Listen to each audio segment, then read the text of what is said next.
देखा जाए तो वो हम सब का हीरो है, एक गैर मुतनाज़िया हीरो। 1947 से पहले हम सब इंडियंस थे और इंडिया अंग्रेज़ों के ज़ेर तसल्लुत था। हम सब आज़ादी चाहते थे, ब्रिटिश राज या साम्राज्य निज़ाम से आज़ाद।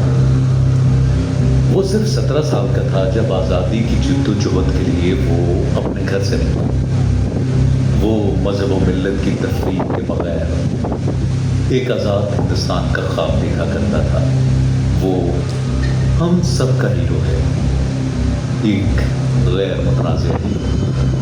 वो एक शानदार मुकर्रर था, किताबें पढ़ने का शौकीन, अखबारों में मज़ामीन लिखने वाला। चमन लाल ने अपनी किताब भगत सिंह डॉक्यूमेंट्स में लिखा है कि वो जेल से ख़त लिखकर अपने दोस्तों से किताबें मंगवाया करता था। वाह। उसे फांसी की सज़ा सुनाई गई, मगर उसने उस सज़ा के खिलाफ अपील नहीं की। कांग्रेस के एक रहनुमा ने एक बार उससे पूछा कि तुमने अपने दिफा का हक इस्तेमाल क्यों नहीं किया, तुमने अपील क्यों नहीं की? तो उसने जवाब दिया था, इनकलाबियों को मरना ही होता है, इनकलाबियों का मिशन उनके मरने से पूरा होता है, किसी अदालत में रहम की उम्मीद करने से नहीं। भगत सिंह पर बहुत सी किताबें लिखी गई हैं। ऐसी एक किताब में मैंने भी पढ़ा था कि जब भगत सिंह को फांसी घाट पर लेकर जाया जा रहा था तो वहां जाकर उसने पहले फांसी के फंदे को चूमा, इनकलाब जिंदाबाद का नारा लगाया और हमेशा के लिए अमर हो गया। उसने और उसके साथियों ने अपनी ये जान हमारी और हमारे बच्चों की आज़ादी के लिए, उसका हक था। एक कर्ज था जो मुझे चुकाना था, और जब मुझे जिया ने कहा कि उसकी कहानी को एब्स्ट्रैक्ट करो तो मुझे अच्छा लगा कि मैंने रंगों से एक कहानी लिखना शुरू की। और फिर उस दिन मुझे और भी खुशी हुई जब बहुत से लोग ये कहानी सुनने आए।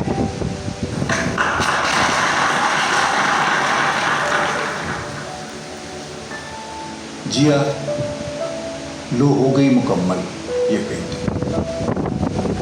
तुम्ही ने कहा था ना कि भगत सिंह की कहानी को पेंट करो। तुम्ही ने कहा था ना कि वो एक हीरो भी है और एक लेजेंड भी। तो फिर लो, इसे देखो, ये है वो पेंटिंग।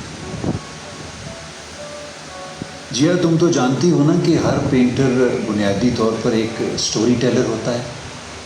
वो रंगों की ज़बान में बात करता है, हर पेंटर। और फिर एक एब्स्ट्रैक्ट पेंटर तो उसके लिए तो लाजिम है कि उसकी ज़बान फिक्रेटिव भी हो, यानी मुरस्सा, सजी संवरी, बामानी और बामहावत। ज़बान पर लुत्फ़ भी हो और उसकी ग्रामर भी परफेक्ट हो।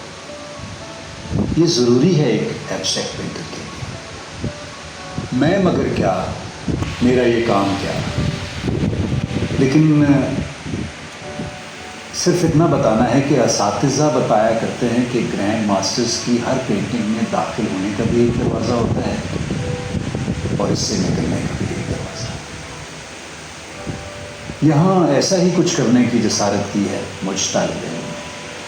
इसे देखो, भले बाएं से दाखिल होकर दाएं निकल जाओ या दाएं से बाएं। ये भगत सिंह की तस्वीर है, इसे देखो। ये वो तस्वीर है जो उसने असेंबली पर बम फेंकने से पहले खिंचवाई थी, और इसके साथ एक फ्रेम में हिंदुस्तान के बुझे हुए नक्शा पर उसके नारे मस्ताना इनकलाब जिंदाबाद की गूंज सुनाई दे रही। एक टेक्सचर भगत सिंह के सियासी और समाजी हालात के नशेब व फराज का मेटाफर भी है, और भगत सिंह के पंजाब बिलखसूस उसके लायपुर का एक सिंबल भी। जी, तुम्हें याद है कि तुम्ही ने कहा था कि भगत सिंह की कहानी खाक और खून की कहानी है, खाक और खून की कहानी। सो मैंने खाकी रंग और सुर्ख रंग को मिलाकर एक तीसरे रंग से उसकी दास्तान रकम की है। ये तीसरा रंग बजाय खुद उस कहानी का एक किरदार है जो कहानी भगत सिंह ने हमारे लिए लिखी। इसे देखो, میں تو بس اتنا جانتا ہوں کہ یہی وہ رنگ ہے جو ایسے ایسے ایموشنز کو ایووک کرتا ہے کہ کرانتی کاروں، مجاہدوں اور فریڈم فائٹرز کو ہمیشہ ہمیشہ کے لیے زندہ و جاوید کر دیا کرتا ہے، یہی وہ رنگ ہے۔ ہاں ایک آخری بات اور بھی ہے، وہ یہی کہ تم نے کہا تھا کہ ہیرو کی شناخت اس کی بہادری اور کامیابی سے ہوتی ہے، جبکہ لیجنڈ کی پہچان اس کی بہادری کے ساتھ ساتھ اس کے اپنے نظریہ کے ساتھ اس کی کمٹمنٹ اور اس کی اچیومنٹ سے کی جاتی ہے۔ ہیرو تو کئی ایک ہوتے ہیں مگر لیجنڈ کوئی کوئی ہوتا ہے۔ ہر ہیرو کی ایک کہانی ہوتی ہے، لیکن ہر لیجنڈ خود ایک کہانی ہوتا ہے۔ ہر لیجنڈ خود ایک کہانی ہوتی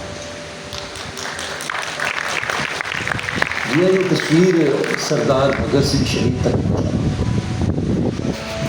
پلیز اسے میرا یہ خط بھی پہنچا دو جو میں نے اس کے لیے لکھا ہے۔ عدنان بیگ، 16 ستمبر 2024، RCG، کیسا